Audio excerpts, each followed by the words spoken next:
அண்மை செய்தியை பார்க்கிறோம். திருப்பதி மலைப்பாதையில் ஆகஸ்ட் 15 முதல் ஃபாஸ்டேக் கட்டாயமாக்கப்பட்டிருக்கிறது. கூடுதல் விவரங்களோடு செய்தியாளர் ஜெயக்குமார் நம்மோடு இணைந்திருக்கிறார். விவரங்கள் ஜெயக்குமார்.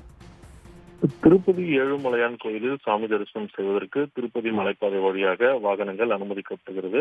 நாடு முழுவதும் பல்வேறு மாநிலங்களில் இருந்து பக்தர்கள் தங்கள் சொந்த வாகனங்களிலும் வாடகை வாகனங்களிலும் வந்து செல்கின்றனர்.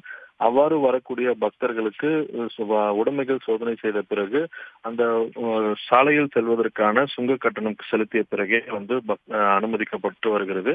ஆனால் இதனால் கூட்ட நெரிசல் அதிகமாக ஏற்படுவதோடு நீண்ட நேரம் பக்தர்கள் வாகனங்களில் காத்திருக்க வேண்டிய சூழல் ஏற்பட்டு வரக்கூடிய நிலையில் ஆகஸ்ட் 15ஆம் தேதி முதல் ஃபாஸ்டேக் இருந்தால் மட்டுமே கட்டாயமாக அனுமதிக்கப்படும் என்று தேவஸ்தானம் அறிவித்துள்ளது. இந்த திட்டம் 15ஆம் தேதி முதல் தொடங்கப்பட்டுள்ள நிலையில் ஃபாஸ்டேக் இல்லாத வாகனங்கள் எக்காரணத்திற்கு கொண்டும் மலைப்பாதையில் அனுமதிக்க முடியாது என்றும் தெரிவிக்கப்பட்டுள்ளது.